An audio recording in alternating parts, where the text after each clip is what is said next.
Hello guys, today we are going to look at a quick video about how to apply for your PR card, whether it's expired or going to expire. It's a very simple process. You don't need to pay any money to any agent. You can do it by yourself. I'm going to show you guys step by step how to apply for your PR card. What you need to do is you go to internet and just type PR card portal, and you go to the first link, and you need to create an account here. So in case you don't have any account, you can just sign up for and create an account, but I already have an account, so I won't show you the process how to create an account. It's pretty straightforward. So I'll just use my login password and I'll just log in. So once you are logged in, you will come down to a page something like this. Here you can see like I already have two applications, and one is my previous application, which was I think my first PR card, and you can see the status, it's closed and accepted, so that's approved. And I just recently on March 5th applied for my PR card renewal. So was my PR card expired? No, but I just lost it, and somehow the process is to apply for a new PR card. You can only get your PR card back via this portal. So I won't go into my application which is already submitted because it's locked, but what I can do is I can create a new application and show you step by step how I did it. So let's create a new application. It's asking under which program you are applying. You can select here either permanent residency including refugee and resettlement, or you can select PR card renewal and PR card document. So I'm going to select PR card renewal. Now you need to select what is your situation currently. So you can select according to your situation. I am in Canada, so I'll select Canada. Terms and condition, apply for a PR card. And there's one more thing. If your application is urgent, like for XYZ region, like someone is in your uh, contact, is sick and you need to travel urgently, or for XYZ region, if you need to travel urgently to your home country and you need this PR card urgently, please select this option, and then you will need to mention here that what date you are looking to travel on, and then you select the region. Here in the regions you will see like what are the options they consider valid. So you can go for job opportunity. If some employer, Canadian employer, is offering you job outside Canada or sending you outside Canada and you need your PR card urgently, then you have other options.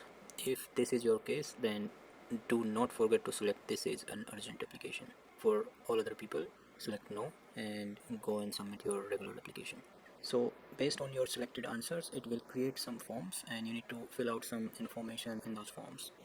So the first form is IMM 544. It's a form which needs basic details about your application, and what you are doing now, what you did in last 5 years, and all those things. And then you have this document checklist. It's a simple document. You just need to download it and fill it, not fill it actually, you just need to tick mark some information whichever is applied to you based on your case. And then you can do the same thing with all other forms. These are just optional forms. You need to only download and fill these if any of these conditions applies to you. So if you're using a representative, then you can download this. So in my case, I'm just applying myself, so I don't need this form, and rest is the same. I don't need all this doesn't apply to me. So in my case, I only need to fill this form and this document checklist. Then if you move down, you will come down to photo section. Here you need to get your recent photo click from a photographer or photo studio, and you need to upload that photo here.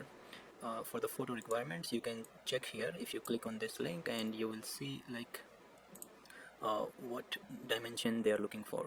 So it's 50 mm by 70 mm. So don't forget to tell this dimension to your photographer and get one accordingly. Another important thing here is don't forget to ask your photographer to provide a stamp and sign, whether it's on the back side of the photo, actual photo which is printed. And if you are not getting it printed and you are just taking it in a digital form like in PDF or in pen drive, then you can ask the photographer to stamp on a blank paper, and then you can upload that blank paper with the stamp in the option where it says upload your photo backside. So that is your photo section. Then you move down and you select you have this option here. It's pretty cool. You can select what kind of document you want to upload here. For example, let's say letter of explanation. If I want to explain further about my application, I can just select this and click upload. So all this is a later part.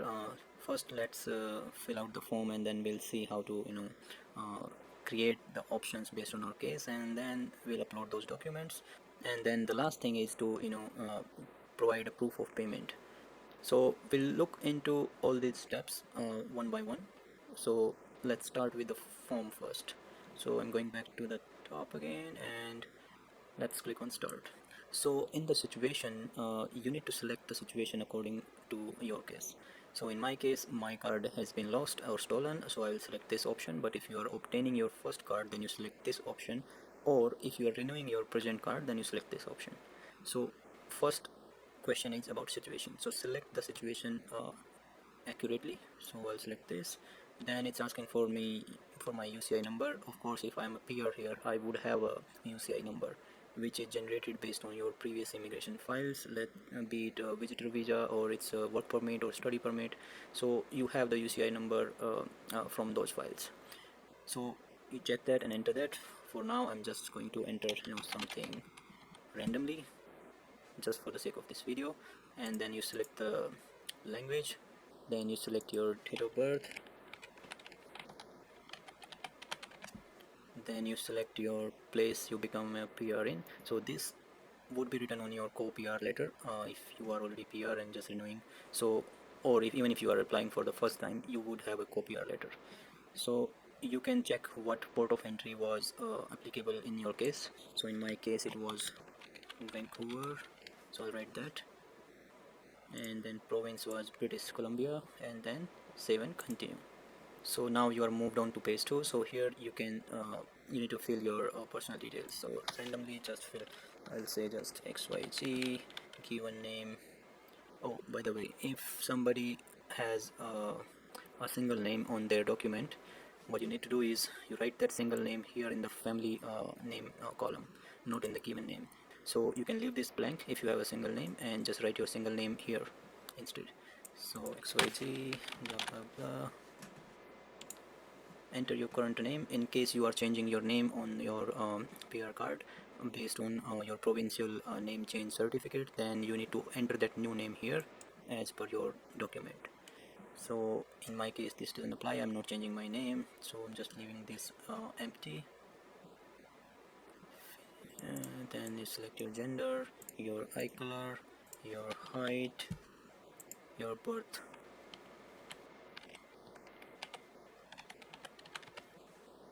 the country,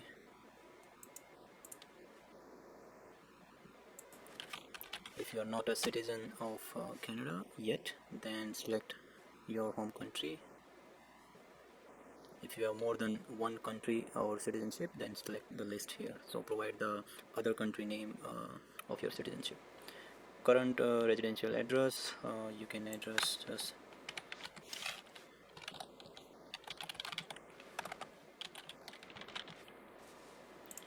city, postal code, just enter random numbers for now. Province, current mailing address. If your mailing address is different than your residential, then you enter that mailing address here. It's very basic information. I don't think I need to spend too much time explaining this, so I'll just go quickly with this information, and I'll explain more in detail when there is a section where people get confused.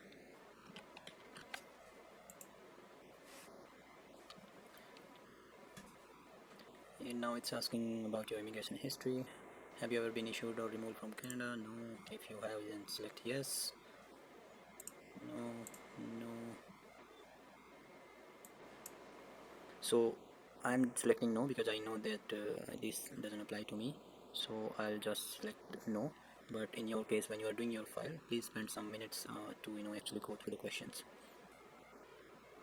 So this is the question where most people get confused. I'll spend a few minutes here to explain what you need to select and in what case. So your travel document or your PR travel document is not same as your PR card. A travel document would be something, let's say if someone is living in the country on refugee status, and they have been given a travel document to travel, or it can be many cases, it can be many situations. Same goes for PR travel document. So PR travel document is when someone doesn't has a PR card, or they lost it, or they are stuck outside Canada and they need to travel, or they applied for their first PR card and it's not arrived yet and they need to travel outside Canada.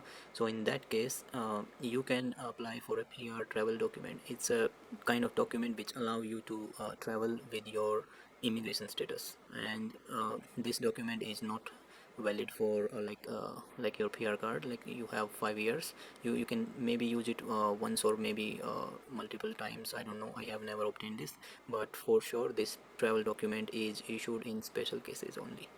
So if you had one of these documents in past, then select one of these options and save and continue. Otherwise, just don't select any of these options and just save and continue. So if you already have PR here, and you must have filled this address history while you were doing your PR application.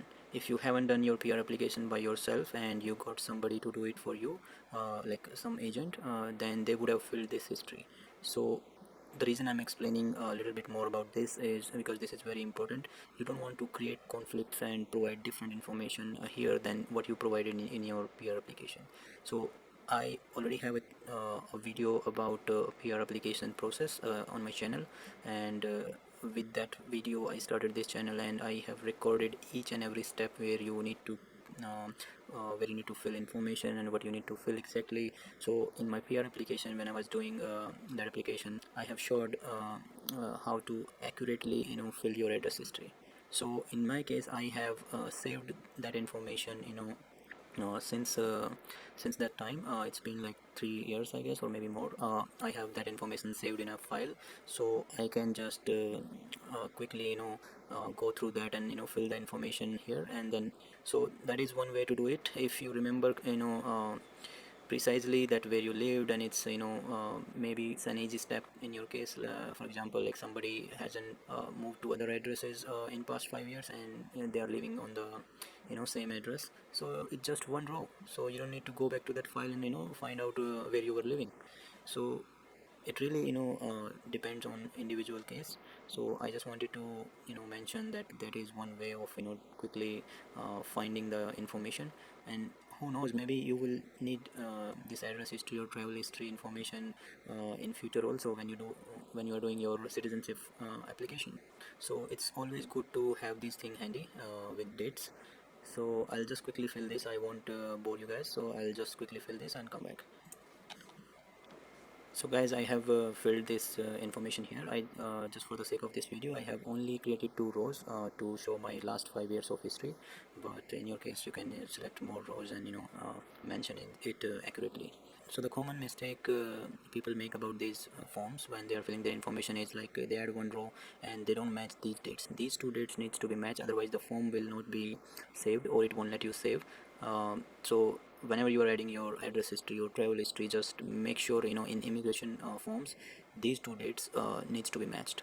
So practically, like when we think about the dates, so our history, then we always think that, oh, I was living at this address until June 1st, but then June 2 June 2 I was living at this address. So if you put here June 2 instead of June 1, then the form will not let you save this information.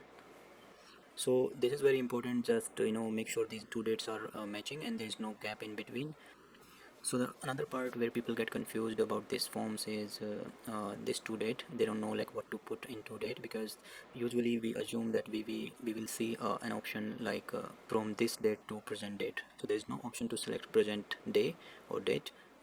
you can't even mention today's date if I'm filling this information today. So what you need to do is, like, if I'm filling this information today, then I need to mention a day before.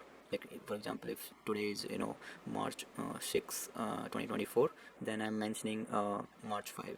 So this kind of gives an idea to IRCC. I'm just assuming this, I don't know, but this kind of give them an idea that this person is still living on at this address, because they go by the date your application is submitted. And if your application is being submitted on March 6, and you have mentioned that you are living at this address until March 5, then they assume that you are still living at this address. I created 2 rows here just to cover my 5 years. You can create more. This is just an example. I'll also create my work and educational in the same way. So I created 2 rows to explain just a very basic example of how to fill your education and employment history. So I created 1 row if I was studying at so and so college, and I'll just create 1 row to mention that. And then from that row, what I was doing. If you were not working and you were unemployed, just create that row and just mention here unemployed, and in the activity also you can mention unemployed. But don't just leave the gap empty. And again, I'm reminding, please make sure these two dates they matches, there's no gap in between. Now let's save the table and let's continue. So now it's asking me some more questions. Have you traveled or lived outside Canada in the last 5 years?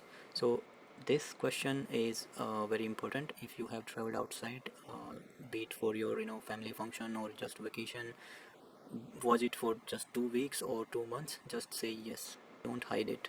So in my case, I have I had traveled, but in your case, if you have not traveled outside Canada in last 5 years, then select no and your life will be easy. But in my case, I have traveled, so I have selected yes. And I know if I select yes, it will ask me to provide my travel history. So let's see, just select your answer accordingly. It's very rare that somebody is working outside Canada and he or she is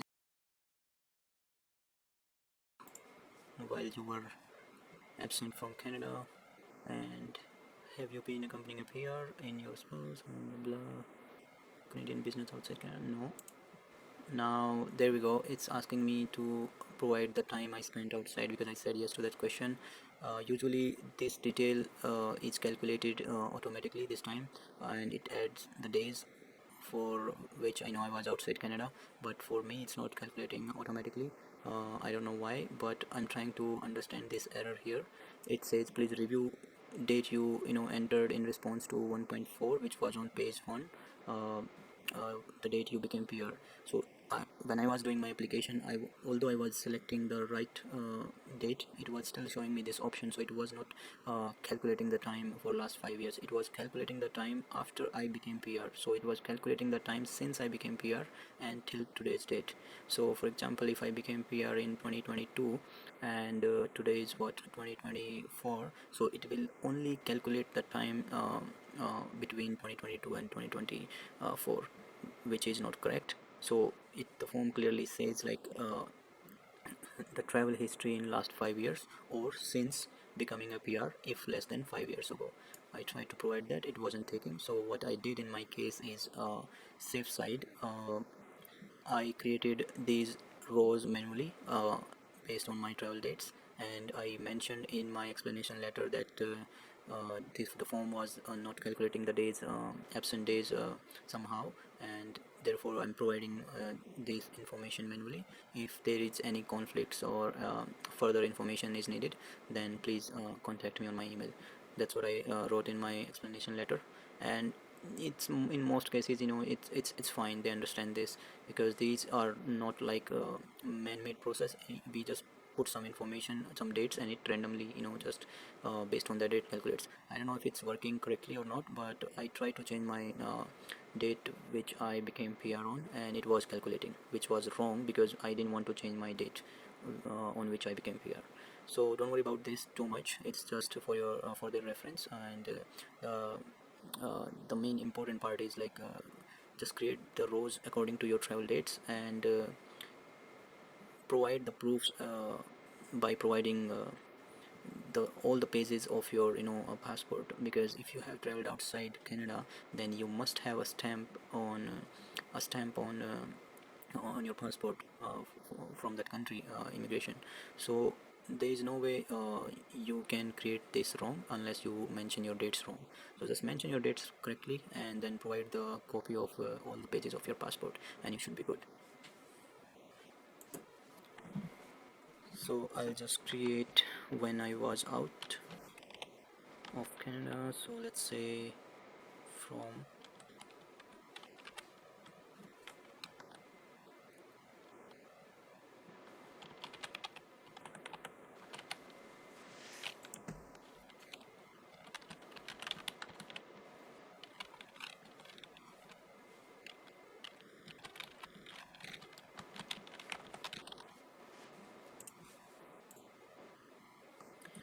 So see, as soon as I created this row, it automatically calculated the days I was out of Canada. So that's why I said, like, don't worry too much about it. You can manually create these dates and calculate your days. If for some reason it's not calculating the days for you after entering the correct information, don't worry. You are anyways providing the copy of your passport and all the pages, so they can always verify it that way. I want to quickly mention about one more thing. They have categorized some. Before we move forward, I want to mention about one more thing quickly. They have provided some categories to select for the region for absence. In my case, I have selected other, but you will see here there are A, B, C categories as well, based on particular cases and scenarios. So other is for your family visit or vacation, and you can find this information right here. So if you select category A, you mean that you have been employed on a full-time basis by a Canadian business or a federal public administration, or the public service of the province. So when I was reading this, I thought like this is applicable to my case, but when I read about the last option which says other, and I saw these employment, studying, vacation, etc., so I went out of Canada for vacation purpose, so I wrote other in my region for being out. So you go through this and select the option accordingly.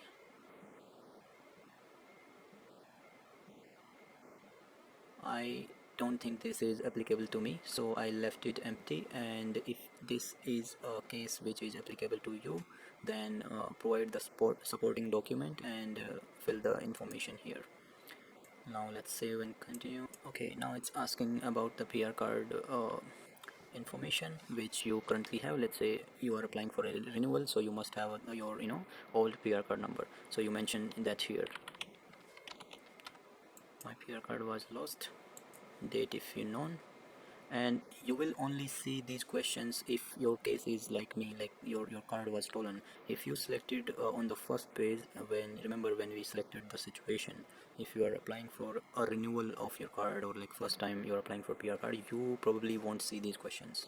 So this is just a specific scenario which is applicable to me, not to you.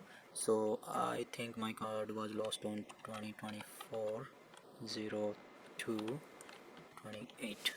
So you just need to mention roughly like when was your card lost, and then you select your country where it was lost, you think, and then mention the following circumstances.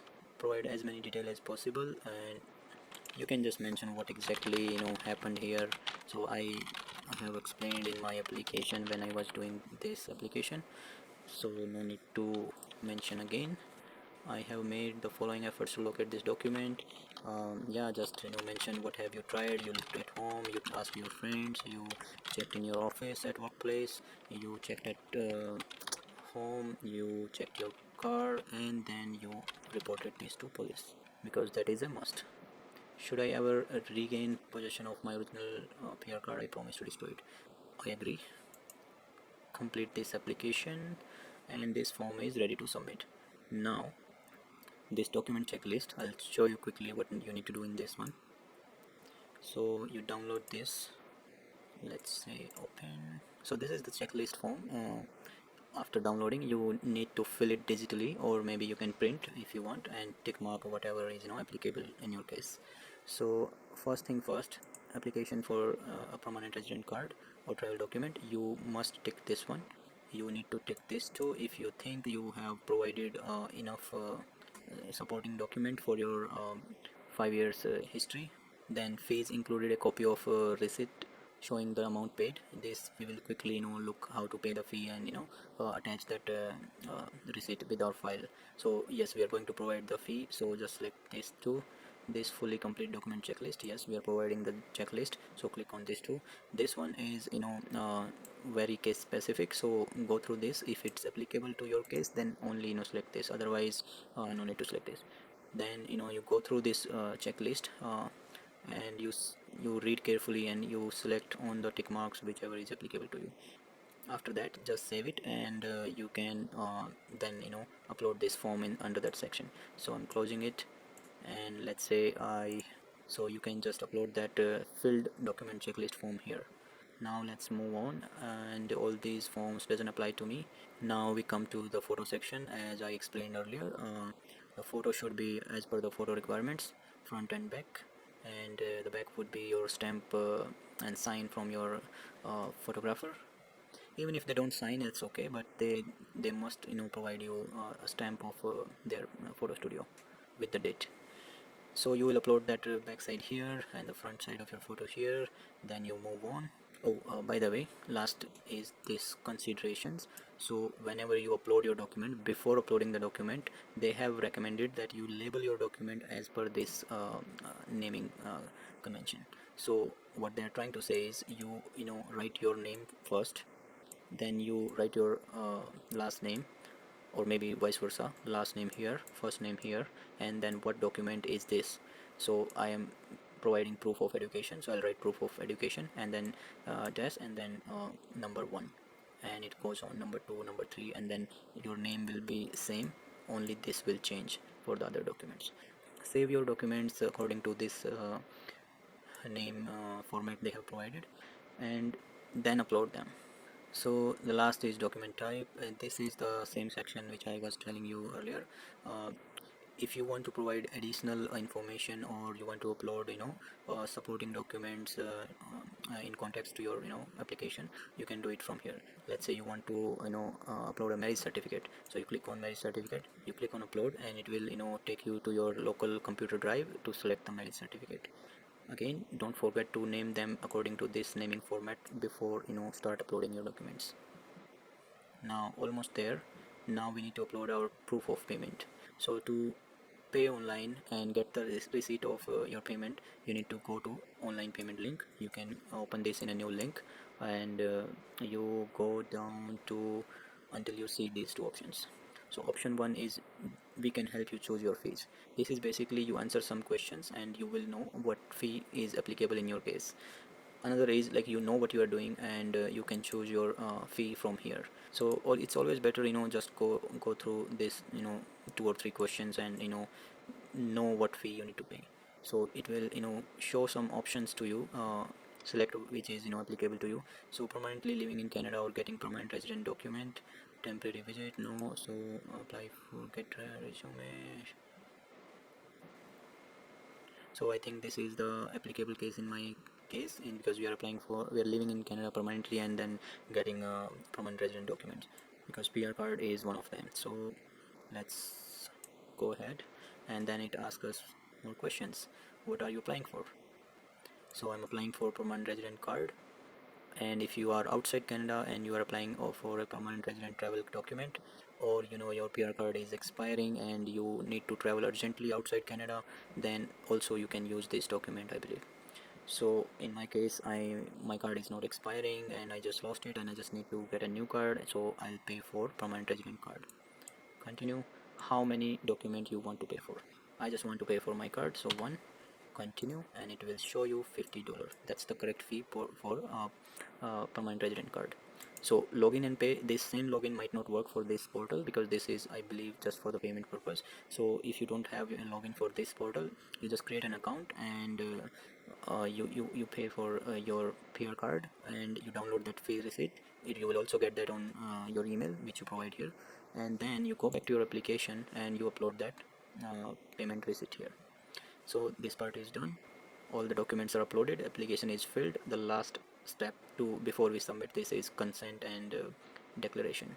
So you start this form and it will ask you questions like this: I certified the information given in the form is correct and all, just basic things, but you just click on whichever is applicable to it in your case.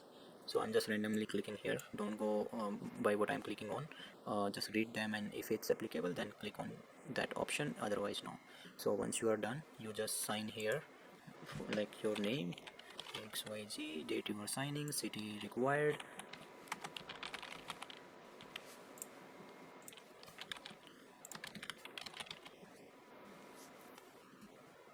Last question: are you currently out of Canada, or have you left Canada since this application started? No. And then you just click on complete and return to application, and you will see that application status initiated. So that means your application is created. Now you can just submit this application, because you will see at this point that everything is uploaded. It says ready to submit because we just signed that thing.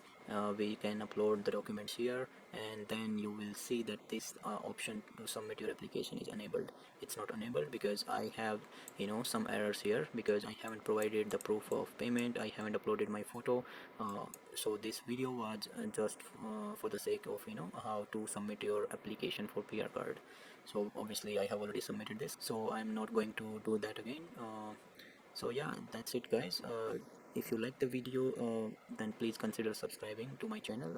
I'll try to make more videos like this which can help you in your application. I'm actually working on 2-3 videos already, which you will see soon on my account. So please stay tuned and subscribe to the channel, and see you in the next video. Until then, take care, bye bye.